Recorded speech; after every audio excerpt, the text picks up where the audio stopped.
प्रसाद है, हमको भी मिलना चाहिए, और पोटली हाथ में ले ली।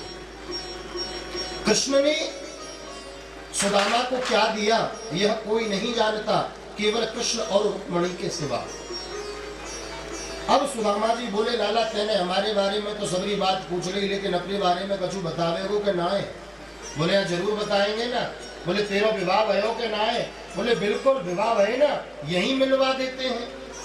और रुक्मिणी जी की ओर इशारा किया, बोले जाओ महलों में संदेशा भिजवा दो, दिव्य संत आया है, आशीर्वाद लेने के लिए सभी आए। एक एक करके देवी जी आती जा रही हैं और सुदामा जी से आशीर्वाद लेती जा रही हैं। सर्वप्रथम रुक्मिणी जी आई, बाबा प्रणाम करती हूँ।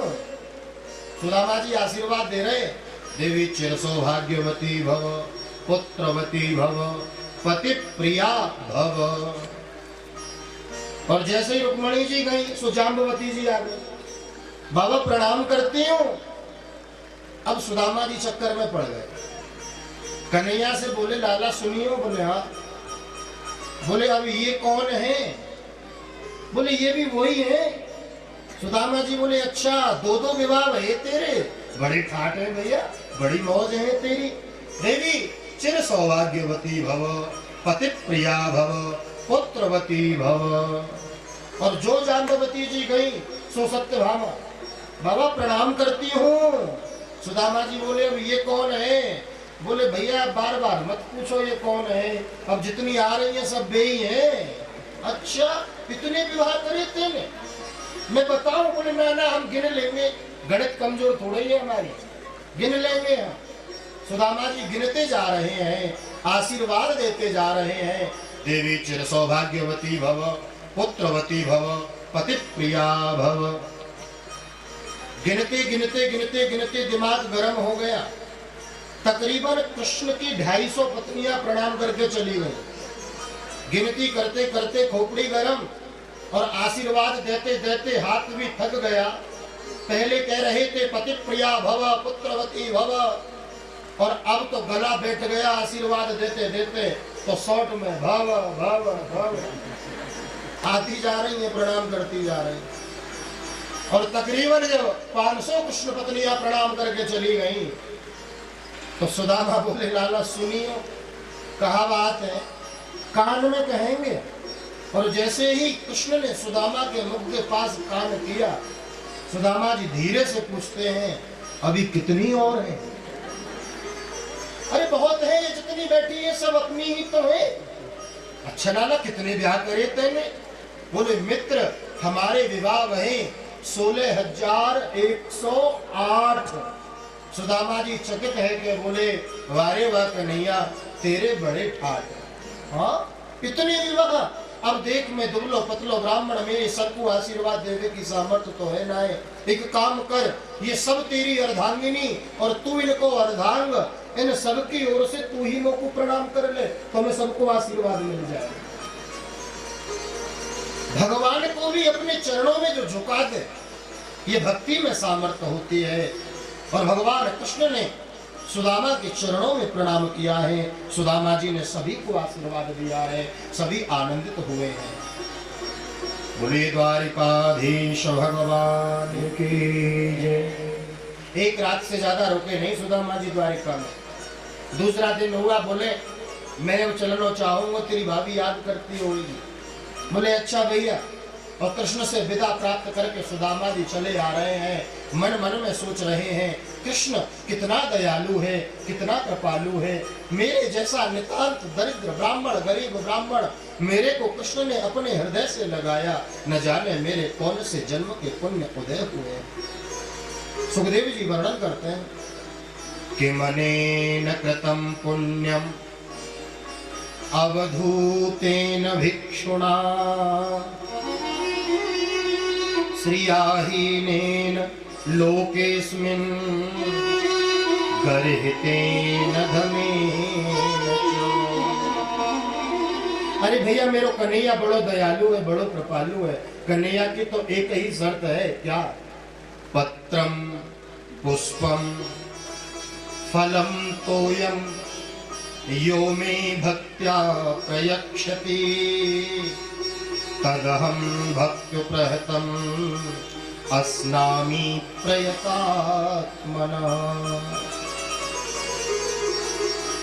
भगवान को आपका धन नहीं चाहिए, भगवान को आपकी संपत्ति नहीं चाहिए, परमात्मा को आपका वैभव नहीं चाहिए। अरे विचार करो, जिसने सारे संसार को संपत्ति प्रदान की, जिसने सारे संसार को वैभव प्रदान किया, हम उसे क्या दे सकते हैं? कन्हैया तो केवल भाव देखते हैं, और कन्हैया ने कह दिया था कि भाव से पत्र माने पत्ता, काहे का? तुलसी का। पुष्प, फल, तोए, तोए कहते हैं जल को। कन्हैया कहते हैं चार में से एक भी वस्तु मुझे भाव से अर्पित कर दे। अच्छा बताओ, ये चारों खरीदनी पड़ती है क्या? तुलसी आपके घर में होती है ना? कन्हैया कहते तेरे घर में तुलसी का बिरवा गड़ा है प्यारे, एक पत्र तोड़ के चढ़ा दे भाव से, उसी में तेरा कल्याण है। पुष्पम, एक पुष्प मुझे चढ़ा दे। संख्या नहीं बताई कि 108 चढ़ाओ या 1008 चढ़ाओ, न, एक पुष्प। पत्रम पुष्पम फलम तोयम, कुछ नहीं है जल चढ़ा दो। कल कथा में सुना था, सुदामा जी के घर एक भिक्षुक आया तो घर में कुछ था नहीं, बुद्धि का परिचय देते हुए जल का ही भोग ठाकुर को लगा दिया, और परिणाम सुनो आगे क्या होता है।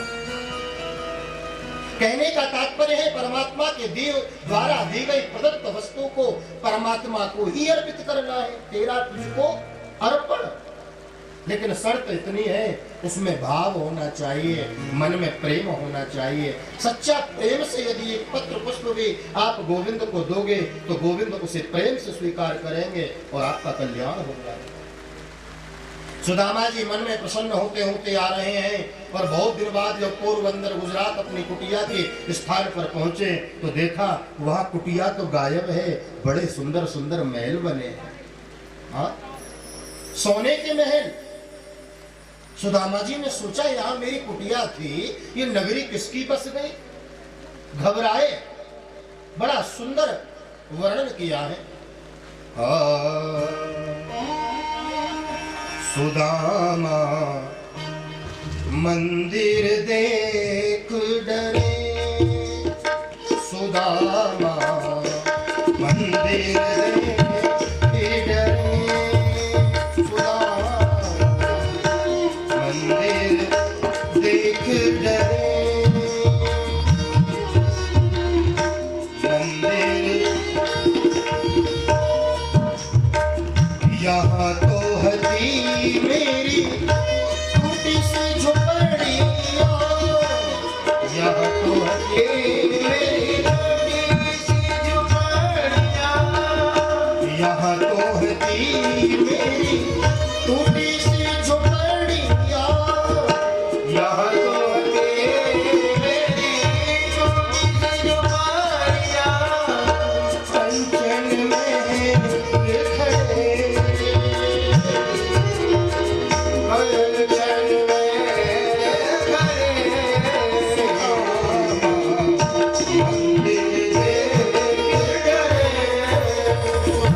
झरोके से झांक कर देखा तो पता चला मेरे पतिदेव वापस आ गए हैं, बड़ा सुंदर सुलह श्रृंगार करके, हाथ में सोने की थाली में दीपक सजा के आई आरता करने के लिए सुदामा जी का।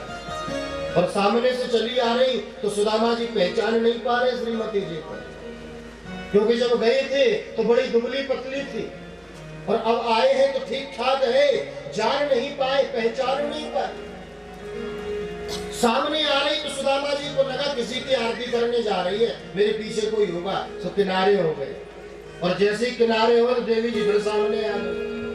सुदामा जी बोले क्या करते हो देवी? बोले हमें पहचाना नहीं, हम आपकी भार्या हैं सुशीला।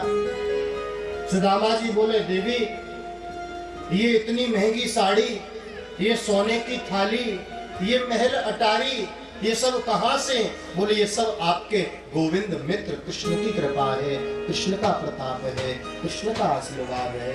कन्हैया बोले देवी तुम्हें धन चाहिए था, तुम्हें धन मिल गया, मुझको दर्शन चाहिए था, मुझे दर्शन मिले। पर्व आया तो सूर्य ग्रहण काल में ऐसा नियम है कि कुरुक्षेत्र में जाकर वहां स्नान यज्ञ आदि करना चाहिए, उससे काफी फल की प्राप्ति होती है। तो सूर्य ग्रहण के अवसर पर पांडवों ने एक यज्ञ का आयोजन किया कुरुक्षेत्र में, सभी को निमंत्रण दिया।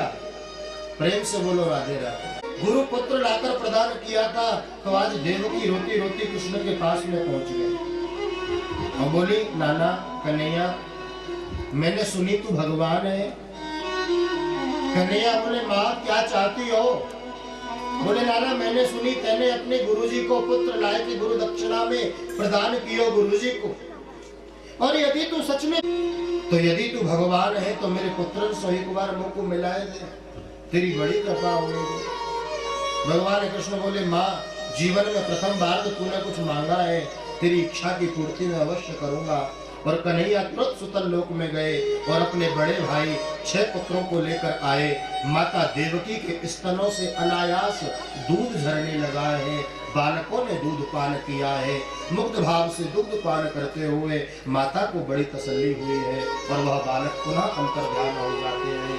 कुरुक्षेत्र की यह पावन कथा श्रवण कराई। 10वें स्कंद के अंतर्गत वेद स्तुति का वर्णन है, भगवान शिव की कथा है और इसी के साथ श्रीमद् भागवत के 10वें स्कंद का विश्राम है। बोलिए भागवत भगवान की। अब एकादश स्कंद की कथा आरंभ होती है। एकादश स्कंद में मुक्ति का वर्णन है, जीव मुक्ति कैसे प्राप्त कर सकता है।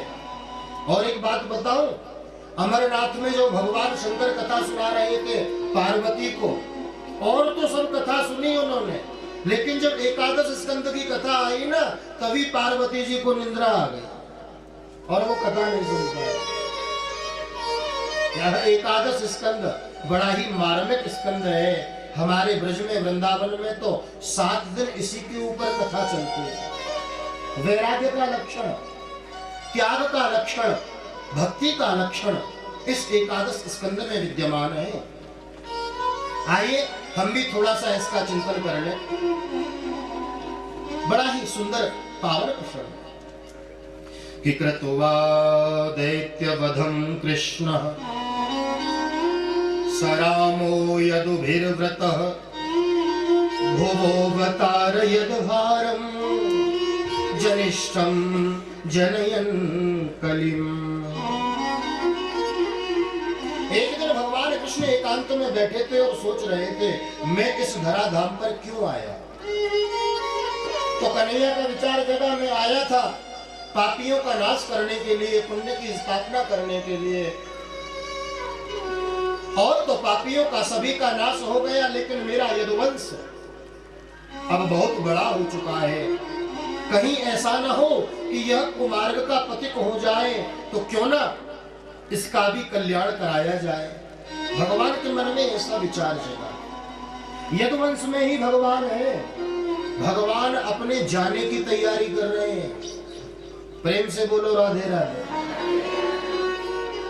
हम यहाँ रहते हैं मृत्यु लोक पे, तो रहने की तैयारी करते हैं, सुंदर मकान बनवाते हैं, उसमें सुंदर बेडरूम बनवाते हैं, सर्दी गर्मी की सुविधा असुविधा ना हो यंत्रों का लाकर इकट्ठा करते हैं। कभी विचार करो प्यारे, एक दिन यहाँ से यात्रा करके जाना है भगवान के धाम, तो चलो उस यात्रा की भी थोड़ी तैयारी हो जाए। मरने की तैयारी, आप कहोगे महाराज कैसी बात करते हो, मरने की भी कोई तैयारी होती है? होती है। मृत्यु जीवन का अटल सत्य है। राम कृष्ण विष्णु जो मृत्यु लोक पर आए ना, तो उनको भी जाना पड़ा। यहाँ से आया है सो जाएगा, राजा रंक फकीर, कोई सिंहासन चढ़ चला, कोई बधा जंजीर। अपने प्रस्थान की तैयारी गोविंद करते हैं। और एक दिन की बात, भगवान कृष्ण के नाती और पोते सांब, प्रद्युम्न, अनिरुद्ध आदि, ये 4-5 बालक कन्हैया के जंगल में घूम रहे थे। तो जंगल में एक जगह पिंडारक क्षेत्र है, पिंडारक क्षेत्र में पहुंचे तो वहां बड़े बड़े ऋषि महात्मा चातुर्मास व्रत के लिए बैठे थे। अत्रि वसिष्ठ च्यवनः शरदवान् अरिष्टनेमि भृगु अंगिराश्च। बड़े बड़े देवर्षि नारद आदि संत महात्मा बैठे हैं वटवृक्ष के नीचे, चातुर्मास व्रत कर रहे हैं, भगवान का भजन कर रहे हैं। और वही घूमते घूमते भगवान के नाती पोते जब पहुंचे ना, तो उनको देख के संतों में विश्वास न हुआ। प्रेम से बोलो राधे राधे। और सोचने लगे ये महात्मा जटा बढ़ा के, दाढ़ी बढ़ा के, माथे पे तिलक लगा के लोगों को पागल बनाते फिरते हैं। चलो थोड़ी इनकी परीक्षा लेके देखी जाए, ये संत कच्चे हैं या पक्के। संत का अपराध कोई भी करे, हमारी आपकी क्या चले। भगवान के नाती पोतों ने संतों का अपराध किया ना, क्या परिणाम हुआ सुनिए। बालकों ने सांब जो था ना, सांब नाम का पुत्र बड़ा सुंदर था, गौर वर्ण का, उसको जनानी साड़ी पहना दी, लेडीज धोती, लेडी साड़ी पहना दी, 16 श्रृंगार कर दिया, कपड़े की पोटली बांध के पेट पर बांध दी, गर्भवती महिला जैसा वेश बना दिया और ले जाके संतों के सामने प्रस्तुत कर दिया। बाबा प्रणाम करते हैं, यदुवंशी हैं, द्वारिका से पधारे हैं, महात्माओं ने ढेर सारा आशीर्वाद दिया। सीधी सी शकल, भोले सी शकल बना के बोले बाबा ये हमारे कुल की नव वधू है, नई बहू है और अभी गर्भवती है, और आप तो हमने सुना है त्रिकालदर्शी हो, तो जरा देख के बताओ ना इसके बेटा होगा या बेटी। प्रेम से बोलो राधे राधे। पुरुष को स्त्री बनाया, गर्भवती जैसा वेश बनाया और संतों के सामने प्रस्तुत करके कहते हैं, सुखदेव भगवान के शब्दों में श्रवण कीजिए कि प्रष्टुम विलज्जतिम साक्षात्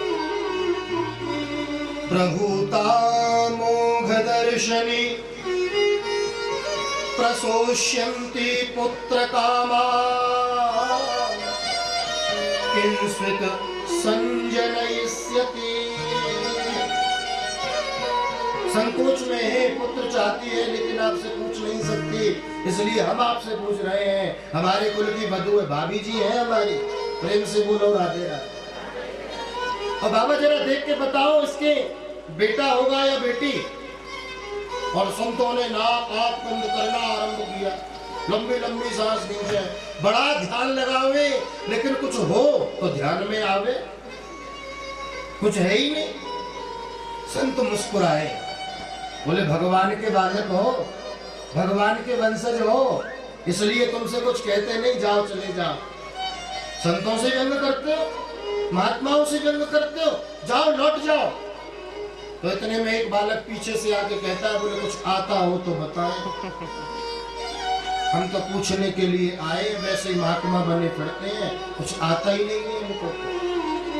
तो उसी में दुर्वासा मुनि बैठे थे। दुर्वासा मुनि बोले दुष्टों मैं बताता हूँ, तुम इधर आओ, सामने आओ मेरे। और सब सामने आए और दुर्वासा मुनि ने कुपित होकर श्राप दे डाला। अरे दुष्टों, संतों की परीक्षा लेते हो, न तो इसके पुत्र होगा न इसके पुत्री होगी, इसके पेट से एक लोहे का मूसल उत्पन्न होगा जिसके द्वारा तुम्हारे कुल का सर्वनाश होगा। मुसलम कुलनाशनम। श्राप दे दिया संतों ने। तुरंत हड़बड़ा के साड़ी खोली तो देखा तो लोहे का मूसल प्राप्त हुआ। घबरा गए, बोले ये तो हमने बांधा नहीं था, ये कहां से आ गया। अब विश्वास हो गया संतों पे, बोले अब हम जीवित नहीं रहेंगे, मरना पड़ेगा। घबराए घबराए द्वारिका में पहुंचे, उग्रसेन जी के पास में। उग्रसेन जी को बात बताई तो उग्रसेन जी ने कहा कुछ नहीं होता, महात्मा कहते रहते हैं, एक काम करो इसको पीस के चूर्ण बना के समुद्र में फेंक दो। तो लोहे के मूसल का चूर्ण करके उसको समुद्र में फेंका। समुद्र की विशेषता, कोई वस्तु अपने पास नहीं रखता। समुद्र ने उस लोहे के कणों को किनारे फेंका, लेकिन एक कण एक मछली ने निगल लिया था। ध्यान दीजिएगा, और जितने कण थे लोहे के मूसल के किनारे पर आए, हेर का नाम की घास बनी, तलवार की तरह घास फैली फैली, और यदुवंशियों ने उनकी मति भ्रमित हुई और उस घास को उखाड़ उखाड़ कर एक दूसरे पर मारते रहे। करोड़ों की संख्या में यदुवंशी आपस में कट कट कर मर मर कर सभी नष्ट होने लगे हैं। बलराम जी भगवान के पास में आए। बड़े भैया बलराम बोले प्रभु अब तो मैं जाना चाहूंगा, समय आ गया। तो बलराम जी भी रसातल में प्रस्थान कर गए हैं। बोलो बलराम जी महाराज की जय। कृष्ण की तैयारी है जाने की। मेरे गोविंद प्रभास क्षेत्र में बैठे हैं, एक चरण ऐसे किया है, दूसरा उसके ऊपर